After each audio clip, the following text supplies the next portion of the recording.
मैं हूँ इरम अब्बासी और जैसा कि आपको पता है कि अब वोटिंग में सिर्फ 3 दिन रह चुके हैं और मुझे लगता है कि क्योंकि बहुत स्ट्रेसफुल इलेक्शन है इसीलिए ज़ेब बंगिश को उन्होंने अमेरिका बुलाया है ताकि वो इलेक्शन से हट के जो है थोड़ा सा पीसफुल और खूबसूरत म्यूज़िक सुन सके। Welcome to BBC Urdu Zeb. Thank you so much. वालेकुम अस्सलाम and thank you so much. I know कि आपका बहुत बिजी शेड्यूल था लेकिन आपने टाइम निकाला हमारे लिसनर्स के लिए, व्यूअर्स के लिए।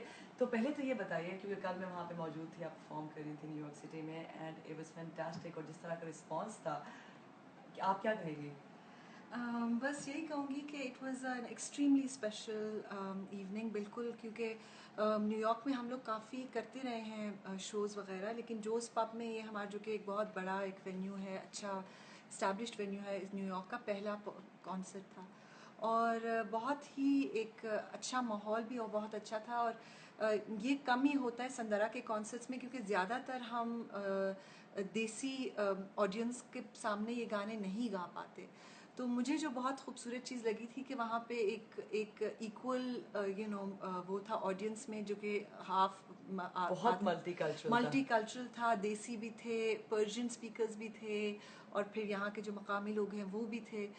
तो बहुत ही अच्छा लगा and it was a great experience. So I And am it very was really grateful. nice because thank I you was so watching much. you from the other side and it was fantastic. तो ये बताइए कि आवारा कैसे बना और कैसे वो इतना आवारा हो गया कि आप सब सुन रहे हैं उसको? बस जी, जैसे ज़्यादातर ये चीज़ें होती हैं, आप प्रिडिक्ट नहीं कर सकते, पहले से आप जानते नहीं। बस ये है कि हम लोगों ने ये सारा म्यूज़िक एक अच्छी नीयत से बनाया था, क्योंकि माइकल को एक ग्रांट मिला था चेंबर म्यूज़िक अमेरिका की तरफ से कोई 1-1.5 साल पहले। तो उसने मुझे फ़ोन करके कहा कि मैं चाहता हूँ कि मैं और तुम मिल के इसमें कुछ म्यूज़िक बनाएं। तो हम लोगों ने इसके बारे में फिर सोचा, तो क्योंकि आजकल पाकिस्तान में हम लोग ज़्यादातर पॉप म्यूज़िक में अपने लिरिक्स खुद लिख रहे हैं, जो कि बहुत अच्छी बात है। मैंने भी ये किया, हनिया के साथ हम लोगों ने मिल के अपने लिरिक्स खुद लिखे हैं।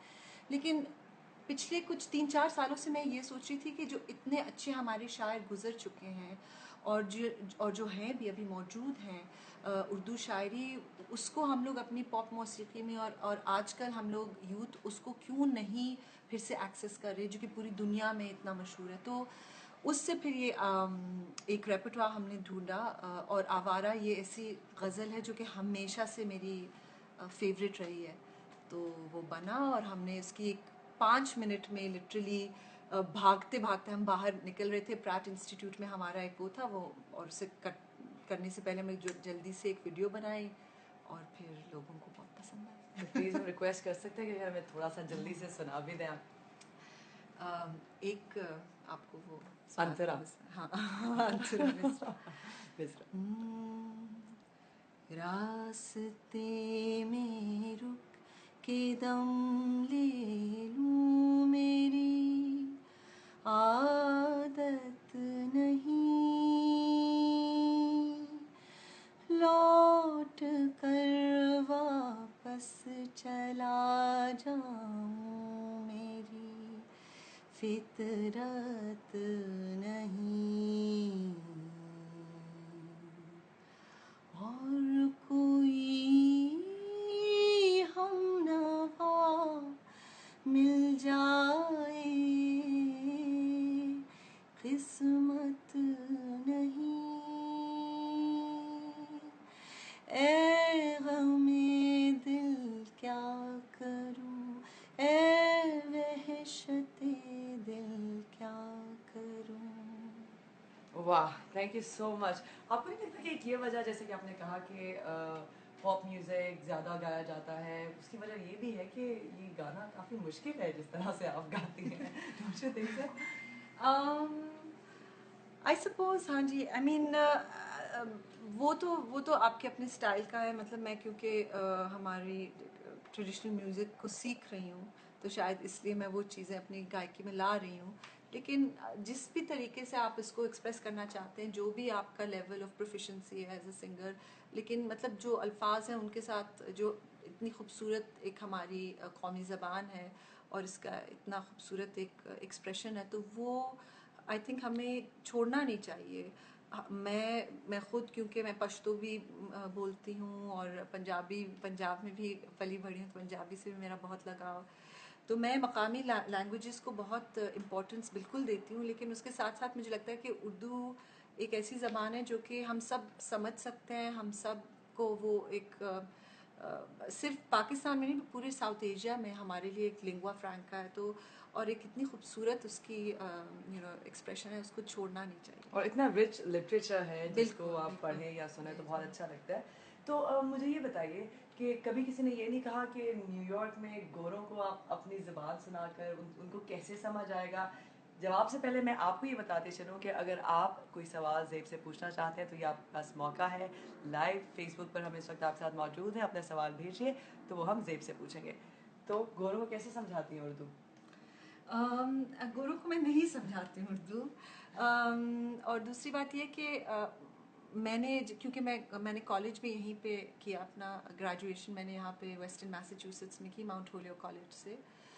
तो तभी आके मुझे एक बात समझ में आई कि हम लोग बहुत ज़्यादा पाकिस्तान में और बड़े सगीर में जनरली अगर आजकल आप देखें तो हमारे वक्त में भी ये था, और आजकल भी जो लोग स्टूडेंट्स हैं या जो यूथ हैं, उनको ऐसे लगता है कि वो सिर्फ दुनिया को तब समझ पाएंगे या तब इंटरेक्ट कर सकेंगे दुनिया से अगर वो दुनिया की ज़बान बोलें और वो सकाफ़त अपनाएं।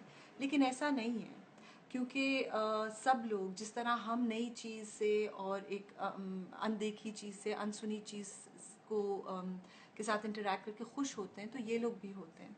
तो ये चीज़ मैंने शुरू से, मतलब जब मैं कॉलेज में आई तो मैंने तभी से मुझे ये एहसास हुआ कि मैं अगर यहाँ पे कभी काम करूँगी तो मैं कोशिश ये करूँगी कि जो हमारी अपनी सकाफ़त है उसकी थोड़ी नुमाइंदगी करूँ, बजाय इसके कि यहाँ पे जो है उसको, क्योंकि उस पर मैं उस तरह से अबूर नहीं हासिल कर सकती जिस तरह से अपनी चीज़ पे हासिल। श्योर। और आई थिंक ये सुरों की, वैसे तो अगर आप पढ़ेंगे तो ज़बान होती है, लेकिन वही जैसे कहते हैं ना, उनकी बाउंड्री नहीं होती म्यूज़िक की। तो मेरे ख्याल में कि उसमें जो है आपको आगे गोरा बैठा हो या काला बैठा हो, म्यूज़िक अगर अच्छा है तो वो पसंद आएगा। यूसुफ जमाल पूछते हैं कि गुलकारी किससे सीखी और पहली बार आपने गाना कब गाया? पहली बार तो मुझे याद नहीं है, शायद मैं 2-3 साल की वाह। होंगी। गाने तो मैं हमेशा बहुत ज़्यादा गाती, बल्कि क्यों मुझे खुद एहसास नहीं था, लेकिन मैं हमेशा गाती रहती थी। और तब मेरे अब्बू ने ये नोटिस किया कि ये तो हमेशा गाती रहती है, तो इसके लिए म्यूज़िक टीचर रखते थे। गाना प्रॉपर्ली मैं सीख रही हूँ उस्ताद नसीरुद्दीन सामी साहब से, जिनका ताल्लुक दिल्ली घराने से, कवाल बच्चा ख़ानदान से। तो पिछले 3-3.5 साल से मैं उनसे तालीम हासिल कर रही हूँ। वाह।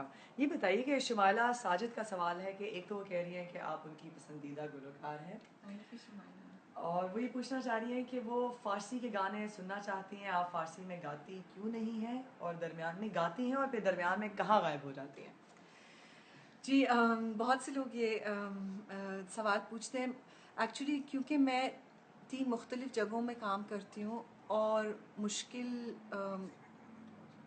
सॉरी, ये वो मुझे कह रहे हैं फ़ारसी में हाँ, वो गाना। कह रही है प्लीज़ सुन लें। हाँ, ठीक है, सुन लेते ये हैं। नौमान है जी हमारे साथ जो कैमरा पकड़े हुए हैं, तो वो फ़ारसी में हमारे गाना सुन प्रोड्यूसर रहे भी हैं। हैं मेरे वो। प्रोड्यूसर है, वो गाना सुनना चाहते हैं फ़ारसी में। ग्रेट, अभी हाँ, सुनाते हैं। अभी सुनाते हैं। तो बेसिकली हाँ, मतलब क्योंकि काम मैं हर लैंग्वेज में कर रही हूँ, जो मतलब हर लैंग्वेज में नहीं, लेकिन फ़ारसी में भी काम हो रहा है, पश्तो में भी काम हो रहा है, उर्दू का काफ़ी रेpertoire मैं डेवलप कर रही हूँ।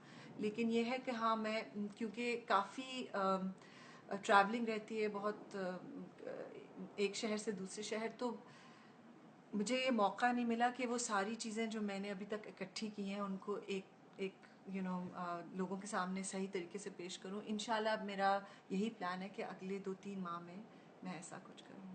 ग्रेट। तो अब हमारे प्रोड्यूसर की ख्वाहिश पे अगर आप फ़ारसी का गाना सुना दें, और शुमाइला की ख्वाहिश पे ऑफ कोर्स। हाँ जी, आपकी कोई फरमाइश है रोमान? वो मुस्कुरा रहे हैं। चलिए, चलिए सही है। Leyli leyli leyli can can can dilime kerdi veyran Demi kışlak nomadi vay vay Mara kuşti baharman Leyli leyli leyli can can can dilime kerdi veyran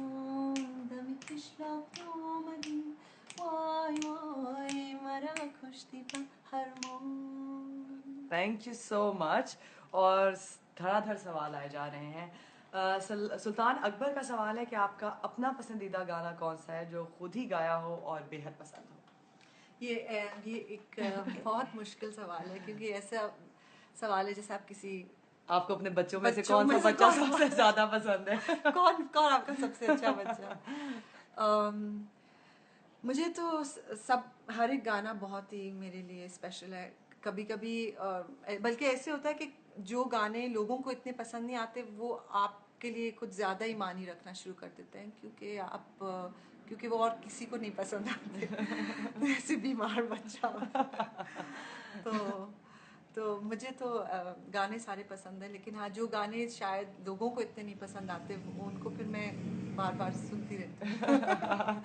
ये बताइए ज़ेब कि एक खातून होना, पाकिस्तान जैसे मुल्क में होना, डेफिनेटली चीज़ें बहुत बेहतर हो रही हैं, लेकिन आपको पर्सनल अपनी स्ट्रगल में कोई चैलेंजेस फेस करने पड़े अपने जेंडर की वजह से? ये एक बहुत इंटरेस्टिंग सवाल है। आई थिंक कि मैंने ऐसे कभी सोचा नहीं, टू बी ऑनेस्ट। मतलब होते होंगे और होते हैं बिल्कुल, लेकिन उस तरीके से नहीं जिस तरह हम सोचते हैं। ऐसे होते हैं कि जितना आप अपने आप को जितना आप इसको एक एक हैंडीकैप लेके जाते हैं तो इतना मुश्किल पड़ता है। मेरे लिए ये है कि कभी कभार औरतें भी आपका उतना ही उतने ही मुखालिफ हो जाती हैं जितने जितने मर्द, और कभी कभी मर्द भी आपकी उतनी हेल्प करते हैं जितने औरतें। और मेरे लिए तो क्योंकि ये हमारे लिए म्यूज़िक में आना ही नामुमकिन होता अगर मिकाल हसन, गम्बी, शालिम, उमरान, इस टाइप के अमेजिंग लोग हमें एक्चुअली हेल्प ना करते, क्योंकि उन्होंने एक्चुअली अपना टाइम, अपना एफर्ट हमारे ऊपर खर्च किया जब हमें कुछ पता भी नहीं था।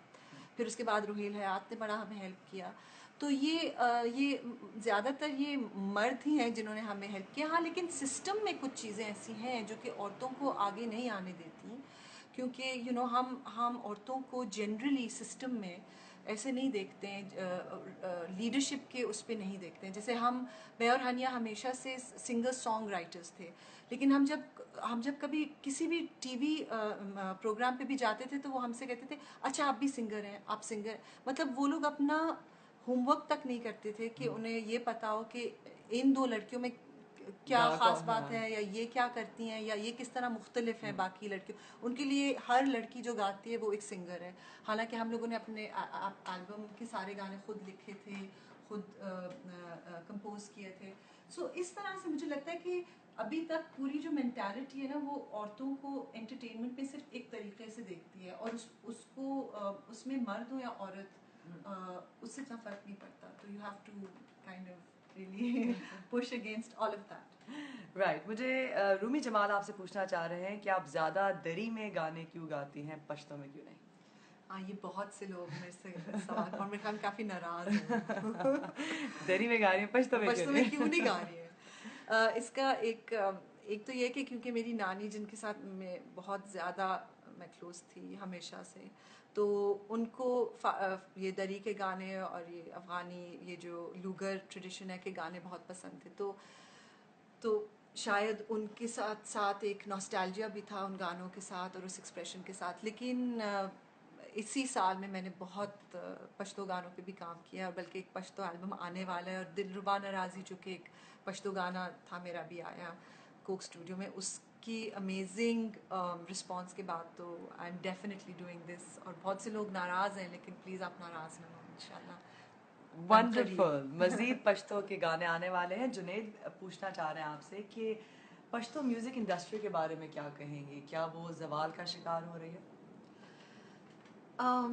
टू बी ऑनेस्ट मैं ज़्यादा जानती नहीं हूँ पश्तो म्यूज़िक इंडस्ट्री के बारे में। मैं कुछ क्लासिकल सिंगर्स को जानती हूँ पश्तो, जिनके साथ मैं जिनका काम मैंने सुना है बचपन से, लेकिन मैं ज़्यादा जानती नहीं हूँ कि आजकल क्या, क्योंकि पेशावर में या उधर जाने का मौका और उन आर्टिस्ट के साथ काम करने का मौका मुझे मिला नहीं है। लेकिन जनरली मैं ये कहूँगी कि हम लोग पश्तो म्यूज़िक को आजकल सब कुछ बहुत ज़्यादा ऑटो ट्यून्ड है, ज़रा वो है, तो हमारे जो अपने साज हैं, हमारा जो अपना एक्सप्रेशन है, वो ज़रा सा मुझे लग रहा है कि कम कम नज़र आ रहा है। और बल्कि यही मेरा मेरा जो सबसे बड़ा एक पैशन है, वो ये है कि मैं पश्तो तो करना चाहती हूँ, लेकिन मैं ज़रा अनप्लग्ड टाइप एल्बम करना चाहती हूँ। मैं इतना उसमें जो एक इलेक्ट्रॉनिक एलिमेंट आ गया है हमारी फोक म्यूज़िक में एक्चुअली, वो मैं ज़रा उससे हट के ज़रा कुछ करना चाहती हूँ। राइट, ये बताइए कि वेल आई नो कि बल्कि और सवाल आ रहे हैं तो उनकी तरफ चलते हैं। काफ़ी ख़वातीन सिंगर्स को मारा गया, तो उसकी वजह से आपको लगता है कि सूरत हाल, क्योंकि आपने देखा होगा कि KPK में काफ़ी जो पश्तून सिंगर्स हैं उन पे हमले हुए, कुछ जो है उनमें हलाक भी हो गई, तो डू यू थिंक कि इसकी इंडस्ट्री में इसका कोई असर पड़ेगा, या एटलीस्ट जो वो सिंगर्स पश्तो की सिंगर्स जो पश्तो गाना चाहती हैं उनको आगे आने में दिक्कत हो सकती है? आई थिंक कि अगेन मैं इस पे कोई एक्सपर्ट नहीं हूँ, क्योंकि उस इंडस्ट्री का हिस्सा नहीं हूँ, तो मैं कुछ कह नहीं सकती हूँ इसके बारे में कि उनके ऊपर क्या गुजरी, क्या बीती।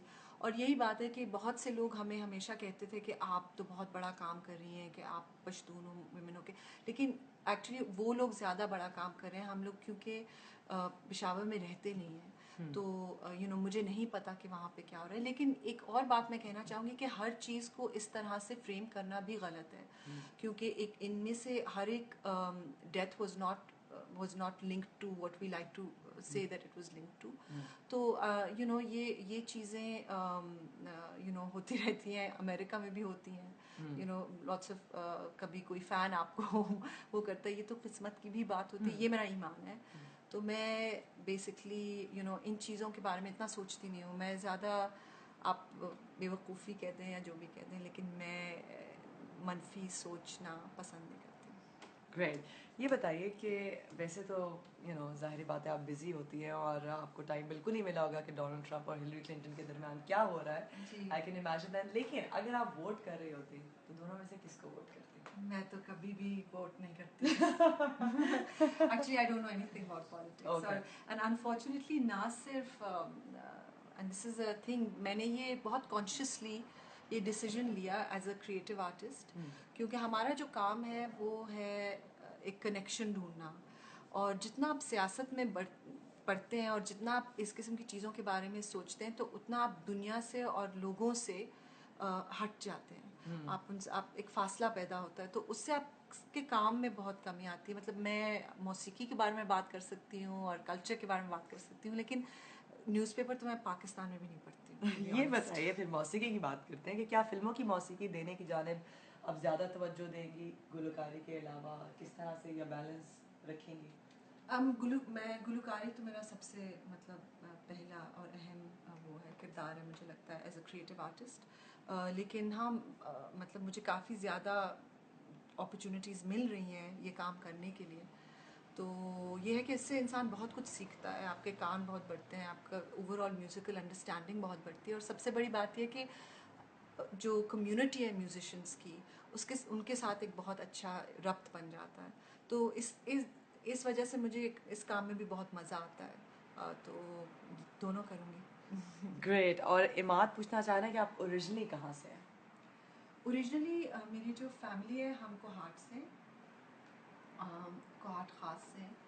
और मेरे वालिद साहब क्योंकि फ़ौज में थे, तो हम लोग पूरे पाकिस्तान में रह चुके हैं। तो क्वेटा में, एबटाबाद में, गिलगित में, लाहौर में, पिंडी में, तो सारा पाकिस्तान में घूम चुकी हूँ। And I have memories in all these wonderful cities. यानी अफ़गानिस्तान से, क्योंकि बहुत सारे लोग पूछ रहे हैं, अफ़गानिस्तान से आपको कोई ताल्लुक़ है? शायद 500 साल पहले था जी। ग्रेट। तो कितनी ज़बानों में आप गा चुकी हैं अब तक? दरी में, बलूची में, सराइकी में, उर्दू, टर्किश, हिंदी, हरियाणवी, कुछ 6-7 ज़बान। लवली। तो ये आप सब बोलती भी हैं? नहीं, बिल्कुल भी नहीं बोलती। ग्रेट। लेकिन गाती तो ऐसे जैसे घर में यही ज़बानें बोलती हैं।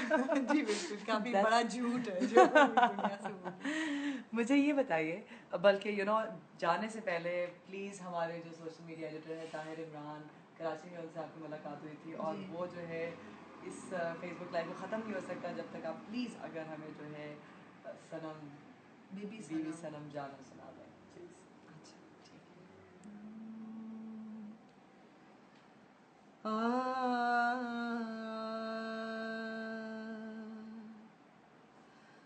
हाफिज सबूर बाश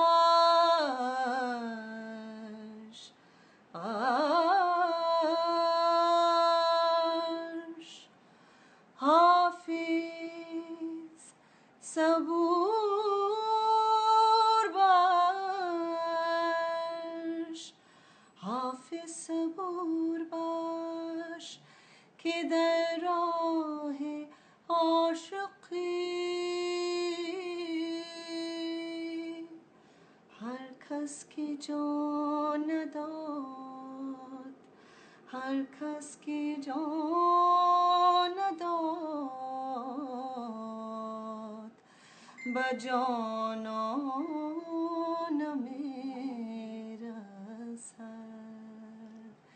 बीबी सनम जानम अनार सिस्तानम, बदरवाज़े खंदार जाई सनम जानम, बदरवाज़े खंदार जाई सनम जानम।